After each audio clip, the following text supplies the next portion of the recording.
Jess here, and welcome to my channel. In today's 5 on Friday, I'm going to share with you my top 5 standalones of 2023.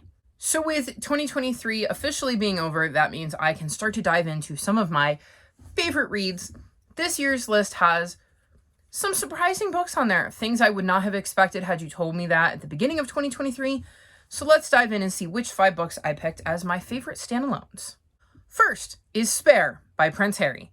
So this is a nonfiction memoir that was written by Prince Harry about Prince Harry's life.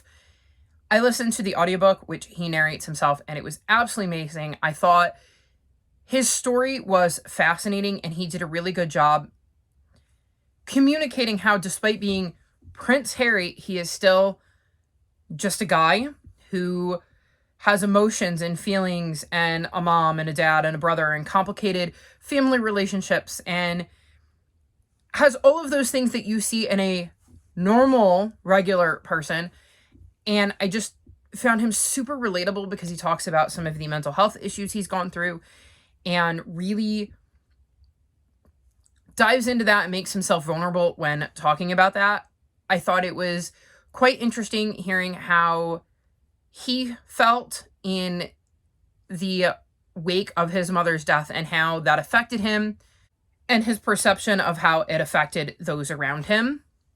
I liked getting to see this different side of him, and like I said, I thought he found a way to really communicate how, despite the set of circumstances he found himself in, he is still just, at the end of the day, a person. And it was just a really, really good read. I flew through it, and I would highly recommend the audiobook because, like I said, he narrates it himself, and I think that added a lot to the story. The next book I'm going to mention is Going by Coastal by Dahlia Adler, and this was another very surprising read for me, given that it is a YA romance, and that is not the type of book that usually gets 5 stars for me. This follows a girl named Natalia who is getting ready to have her summer vacation.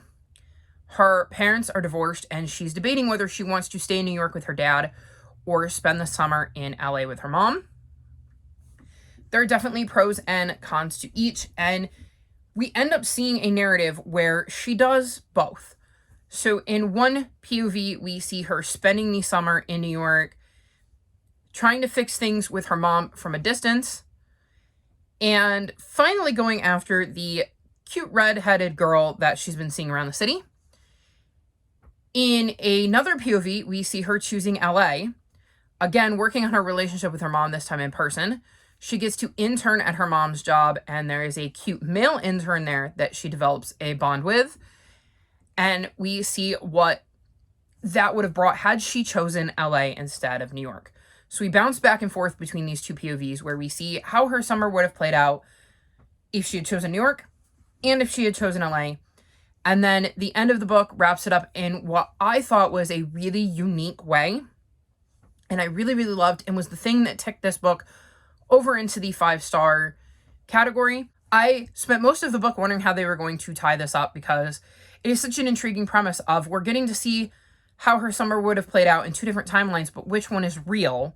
And how do you rectify that at the end of the book? And I thought the author did a brilliant job of bringing that together and really making it work well for the reader and have like a satisfying conclusion.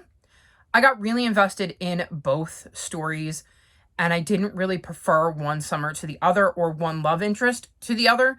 And I thought that that was an amazing way to do it. I love to see some of the similarities between her 2 summers. So regardless of what she chose, there were just some things that would have happened anyways. And I just got really invested in the story. I couldn't put it down. And I was so into it that I distinctly remember that I had to immediately go out and talk to my dad about it because I needed to talk to somebody about this book and I had nobody else to chat with. Not that my dad was really interested in a YA romance, but he did let me prattle on and talk about how amazing I found the book. So this is a no-brainer to be on this list because it was such a surprising read. It was just an incredible story, and like I said, I love the way it played out, so well deserved to be on this list. My next book is The Rise and the Fall of the Dinosaurs by Stephen Brusatte. And here's another nonfiction. Again, not what I would have expected on my top 5 standalones. This is literally a historical and scientific look at how the dinosaurs came to be, and what ended up happening to them to wipe them out. I found this book absolutely fascinating. I love how Stephen Brusatte lays out this story and gives you an insight into the different dinosaurs, how they evolved over time, what happened to them, how they ended up, one, coming into being, and then two, ending up where they ended up to become extinct. Although they're not as extinct as you would think, because one of my favorite facts from this book is that birds are descended from dinosaurs. So technically, every time you see a bird, you're seeing a little dinosaur run around in your yard. So the joke in my house is when I see birds outside, I'm like, guys, there's like 5 dinosaurs in the yard. So I thought that was really, really fascinating to learn about. And he just has a way of writing that I found really engaging, and it made me very invested in the story. And sometimes nonfictions, especially when you're talking about historical facts or scientific facts like that, can be a bit dry, but he found a way to make the reading very engaging and keep me invested for the entire book. So it was a very surprising, I know I keep saying that, I had a few this year, very surprising read that really connected with me and made me feel like I was learning something, but in a fun way. The next book is The Firefly Summer, and this one is definitely more my speed. This follows a young girl named Rihanna, who is living with her dad and her stepmom, and a letter shows up from her mom's parents inviting her to spend the summer with them, and she's had no relationship with them. Her mom died when she was little, and at first she's hesitant, but she ends up taking them up on the offer, and she's expecting a sleepy little summer with her grandparents where they put her around, maybe she reads in a hammock, and she gets to ask them some questions about her mom.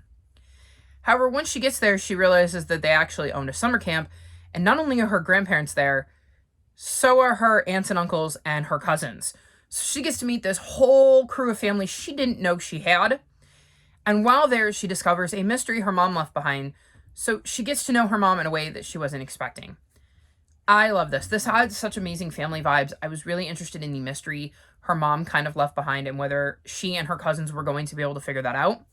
I liked getting to see her discover some new things about herself while she was at her grandparents' house and kind of break out of her shell a little bit. I loved seeing her start to bond with this side of the family and make connections that she wasn't expecting to make this summer because, like I said, she was only expecting to see her grandparents. And she really only wanted to go to be able to learn some stuff about her mom. And in the end, I think she did learn some stuff about her mom, but she also really learned a lot of stuff about herself. And I found that very, very satisfying. This was definitely more in my wheelhouse because you would expect a middle grade to be on here. It was a contemporary with a slight mystery. And I just flew through it. I didn't want to put it down. And it was just a really, really enjoyable read. And like I said, really fits with what I would expect. So I wasn't really surprised that this type of book got 5 stars. And then the last book on my top 5 standalones of 2023 is A Rover Story by Jasmine Warga. And this is surprising because it's a middle grade sci-fi. So I can be hit or miss with sci-fi because either they really work for me or they really don't. And this one really worked for me.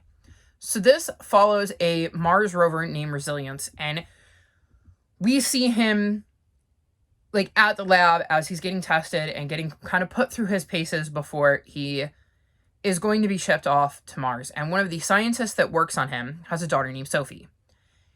And Sophie ends up writing letters to Rez. That's Resilience's nickname. The interesting thing about Rez is Rez seems to be developing emotions.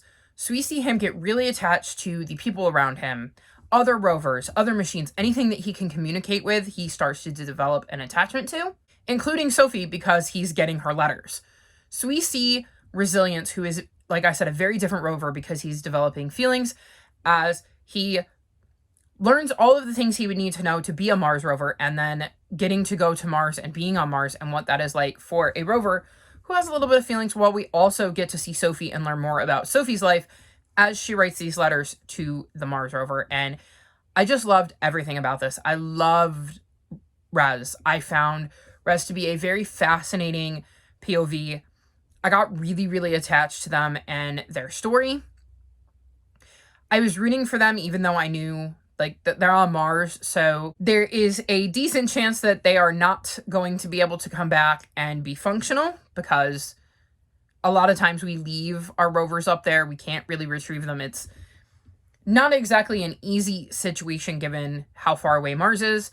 I really liked the addition of having Sophie's story in there and kind of interspersed because it helps you to see the attachment that Rez is growing to other beings, whether they be, like I said, human or other machines like them. And it was just such a fascinating story. It was another one I flew through. And like I said, it was a middle grade sci-fi, so it really, really surprised me because a lot of times they just don't work for me, but this one very much did. So there you have it. Those are my top 5 favorite standalones of 2023. Most of this list is surprising. If you had told me at the beginning of the year, I would have had 2 middle grade on there. I would have been like, okay, yep, that makes sense. However, I would not have believed that one of them would be a middle grade sci-fi, that 2 would be nonfiction, and 1 would be a YA or a romance, because those just don't normally get 5 stars for me. But those are 5 books I absolutely adore and would highly recommend to anybody who thinks they sound interesting. If they are the type of book you read, I would recommend you check them out. I had a lot of other really good standalones, but these were the 5 that stood out to me when I looked back at my list. And hopefully I will find another 5 surprising, brilliant standalones in 2024. So that's it for this week's 5 on Friday. All of my social media is linked in the description below if you'd like to come chat with me. If you've made it this far in the video, leave me taco emojis. Like this video and subscribe to my channel, and I will talk to you next time. Bye!